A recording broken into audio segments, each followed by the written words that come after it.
नमस्कार, जय हिंद। मैं मोहन पाठक और बात करेंगे आज हम JNU जवाहरलाल नेहरू यूनिवर्सिटी की नई प्रेसिडेंट अदिति मिश्रा के।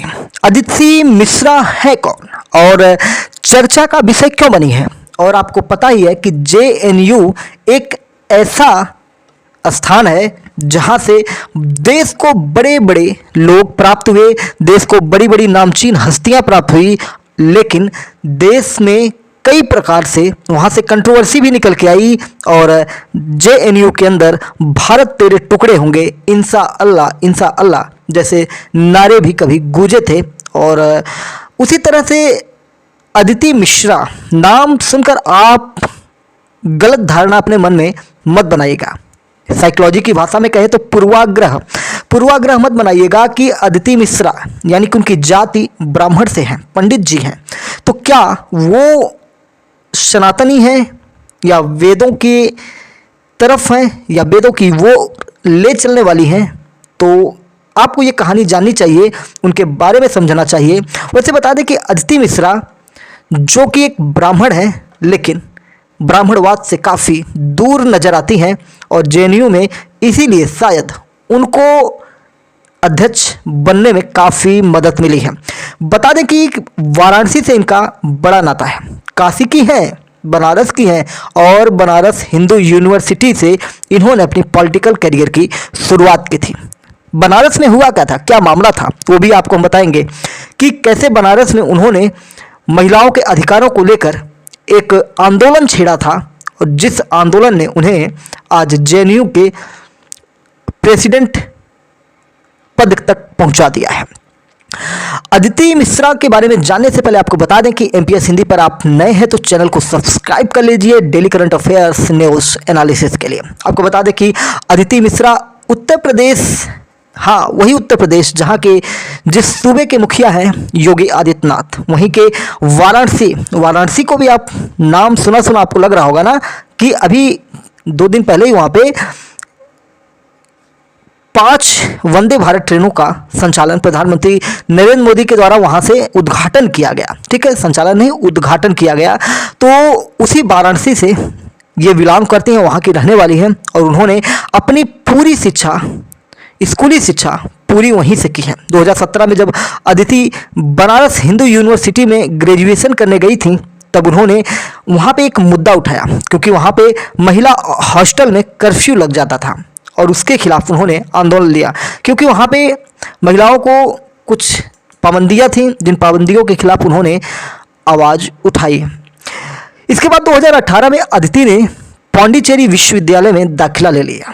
आपको बता दें कि अदिति नागरिकता संशोधन कानून, जिसे हम CAA के नाम से जानते हैं, के खिलाफ चले विरोध प्रदर्शनों में भी सक्रिय रूप से भाग लिया। यानी कि एक तरह से देखा जाए तो सरकार विरोधी इनकी छवि, वर्तमान सरकार विरोधी यानी कि नरेंद्र मोदी की पॉलिसियों का विरोध करती हुई ये महिला आगे बढ़ी।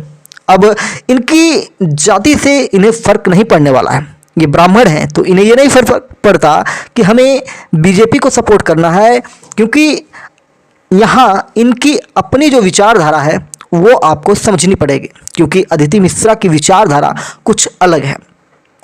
BHU में 2017 में एक घटना घटी जिसकी चर्चा हम थोड़ा आपसे कर रहे थे।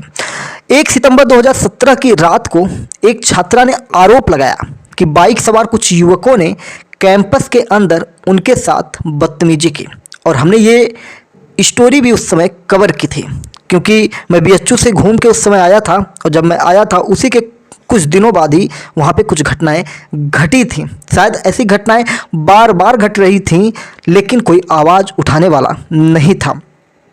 छात्रा की शिकायत के बाद जो यूनिवर्सिटी की एडमिनिस्ट्रेशन टीम होती है और सिक्योरिटी गार्ड टीम होती है, इन्होंने कोई कार्यवाही ही नहीं की, जबकि पूरा कैंपस CCTV कैमरे से भरा पड़ा है। इसके उलट पूछा कि वो इतनी रात को हॉस्टल से बाहर कर क्या रही थी, यानी कि उल्टा चोर कोतवाल को डांटे जैसी हालात बन गई थी। फिर उसके बाद BHU की छात्राओं में इन चीज़ों को लेकर गुस्सा बढ़ता चला गया। फिर 2 सितंबर की सुबह को छात्राओं ने जो मेन गेट होता है BHU का, जिसे सिंह द्वार कहते हैं, वहाँ पे आंदोलन शुरू किया और फिर वहीं से सारी प्रक्रियाएं बढ़ती चली गईं और नारेबाजी होती चली गई। जब नारेबाजी शुरू हुई तो उनका नारा पूरे कैंपस में गूंजने लगा। नारा था, हमें सुरक्षा नहीं समानता चाहिए। बात समझ में आ रही है ना कि इक्वालिटी की बात की गई, जहां जेंडर बायस की बात हो रही थी। जिस प्रकार से सुरक्षा गार्डों ने उनसे पूछा, एडमिनिस्ट्रेशन ने उनसे पूछा कि आप रात को हॉस्टल से बाहर निकली क्यों थी, तो यही सवाल तो उन युवाओं से पूछा जा सकता था जिन्होंने इनके साथ अभद्रता की कि वो रात में क्यों निकले थे। इसी इक्वलिटी को लेकर वहां पे जबरदस्त इन्होंने हंगामा काटा। छात्राओं का ये मानना था कि रात 8 बजे हॉस्टल में वापस लौटने की जबरन कर्फ्यू नीति और जेंडर बेस्ड डिस्क्रिमिनेशन, यानी जिसे हम लिंग आधारित भेदभाव जेंडर बायस कहते हैं, क्यों किया जाता है। जब पूरे कैंपस में सीसीटीवी और गार्ड पेट्रोलिंग है और उसको बढ़ा दिया जाए, ज़्यादा सुरक्षा कवर कर दिया जाए, तो इस प्रोटेस्ट में अदिति भी शामिल थी और वहीं से इनका थोड़ा थोड़ा नाम निकल कर बाहर आ रहा था। आपको बता दें कि बीएचयू के डिपार्टमेंट ऑफ इकोनॉमिक्स से ये ग्रेजुएशन कर रही थी। आंदोलन आगे बढ़ता चला गया। एक दिन बीता, 2 दिन बीता, तीसरा दिन आया। जब तीसरे दिन आंदोलन जारी रहा और इसमें भारी मात्रा में छात्राएं शामिल हो गए। अब इस बार छात्राओं के साथ साथ और भी लोग शामिल होना शुरू हो गए और इस पर प्रशासन ने बातचीत के बजाय एक ऐसा काम कर दिया जो प्रशासन की नाक का सवाल बन गया, क्योंकि प्रशासन ने इन महिलाओं पर 23 सितंबर की रात को लाठीचार्ज कर दिया और लाठीचार्ज में जो छात्राएं थीं घायल हो गई। और ये घटना सोशल मीडिया और देश की इलेक्ट्रॉनिक मीडिया से लेके प्रिंट मीडिया तक हर जगह छप गई, हर जगह चिपक गई और जिससे उत्तर प्रदेश के मुख्यमंत्री योगी आदित्यनाथ की भी किरकिरी होनी शुरू हो गई। और ये सवाल उठ गए कि क्या पूरे देश में नारी सुरक्षा और समान अधिकार नहीं प्राप्त होंगे? क्या महिलाएं पुरुषों से पीछे हैं? जैसे सवाल खड़े होने लगे, जहां देश में ये निकल के आ रहा है, प्रधानमंत्री कह रहे हों कि बेटियां बेटों से कम नहीं हैं और फिल्मों में डायलॉग आ रहे हैं कि हमारी बेटियां छोरों से कम नहीं हैं। तो ऐसे में महिलाओं के ऊपर रात्रि में उनके अधिकारों वाली चीज़ों पर क्यों बवाल काटा गया? आपको बता दें कि उत्तर प्रदेश के वाराणसी में जन्मी, पढ़ाई की और इन्होंने जो बनारस हिंदू यूनिवर्सिटी में किया, ये इनकी एक तरह से जो ट्रेनिंग थी कंप्लीट हो चुकी थी।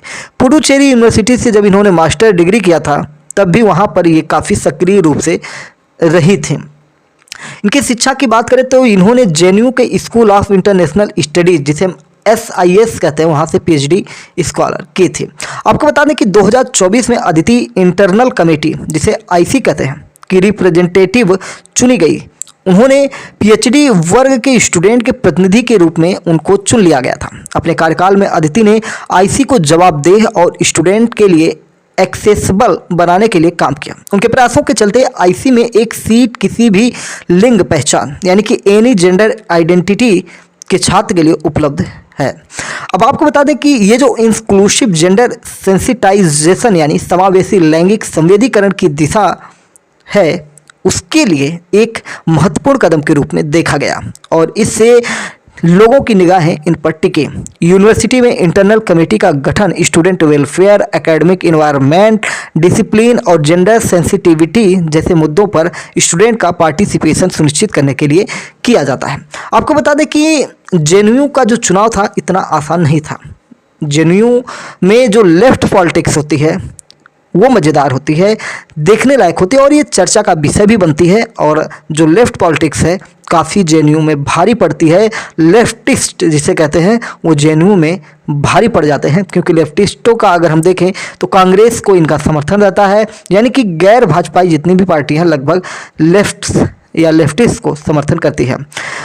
आपको बता दें कि गुंडागर्दी, सेंट्रल गवर्नमेंट और कई चीज़ों का मुद्दा वहाँ पे निकला। कई सारे आरोप भी लगाए गए, राजनीतिक गलियारों में कई चीज़ें वहाँ पे चर्चा का विषय बनी और मीडिया में भी बहुत सारे बयान वायरल हुए, जहाँ देश और कई सारी चीज़ों को लेकर मुद्दा बनाया गया। अदिति का वाराणसी वाला किस्सा तो हमने बता ही दिया कि जहां पर पूरा आंदोलन हुआ था। इसके अलावा भी इन्होंने कई सारे आंदोलन किए थे।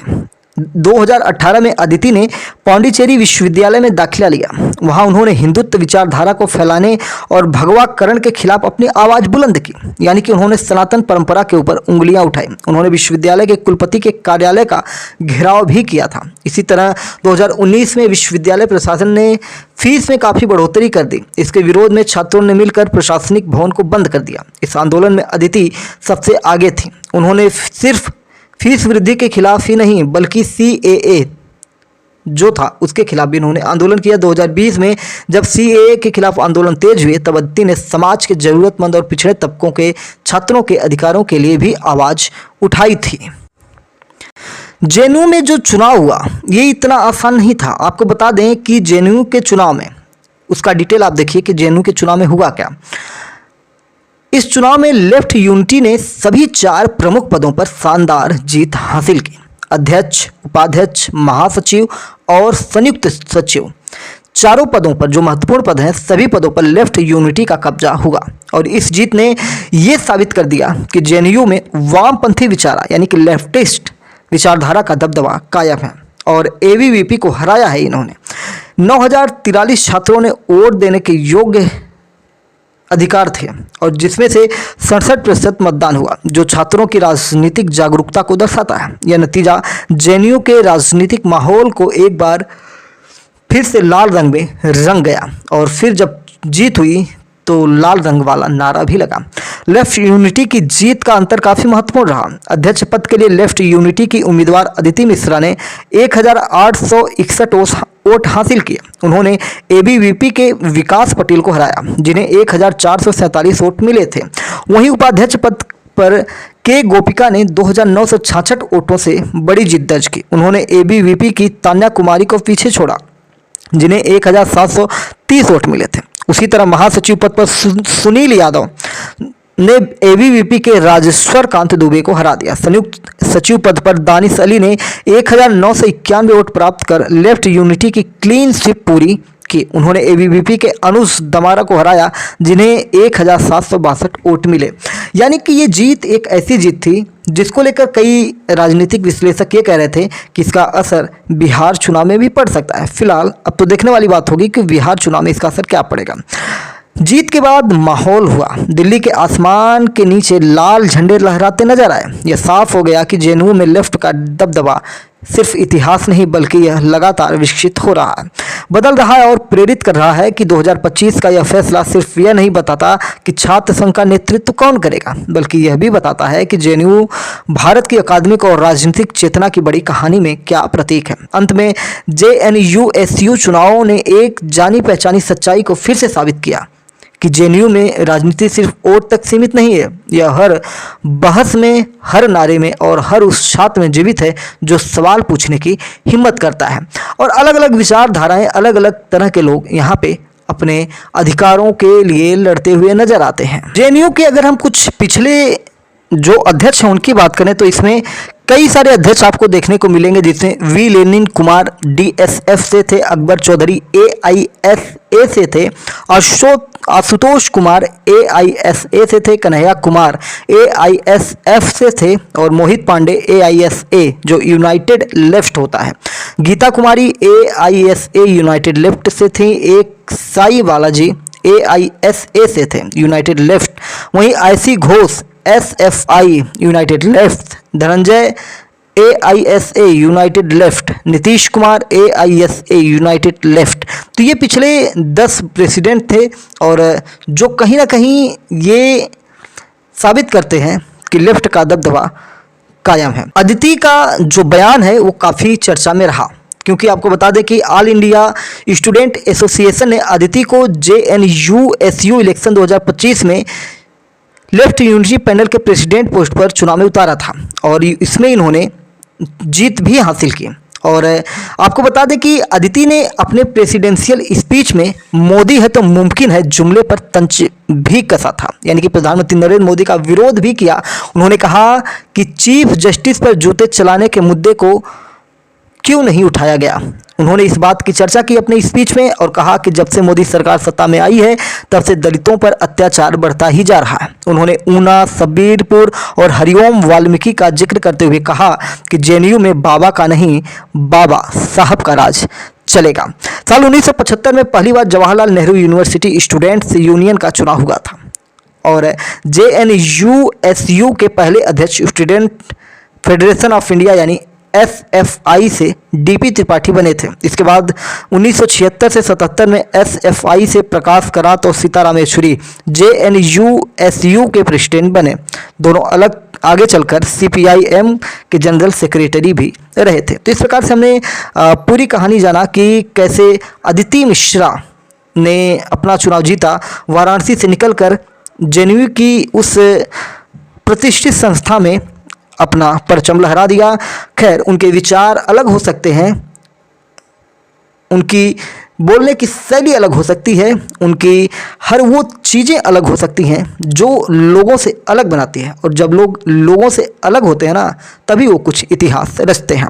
उनकी विचारधारा अलग है, सनातन परंपरा का विरोध कर रही हैं, बीजेपी की विरोधी हैं, नरेंद्र मोदी का विरोध कर रही हैं, जो उनको मुद्दा सही लग रहा है उसको उठा रही हैं, और उसका नतीजा उन्हें देखिए कि कैसे चुनाव में जीत हासिल हो चुकी है। खैर, एबीवीपी फिर से चुनाव हार चुकी है। चैनल पर नए हैं तो एमपीएस हिंदी को सब्सक्राइब करके daily current affairs news analysis के लिए हमारे साथ जुड़ जाइए। जय नमस्कार, भारत माता की जय।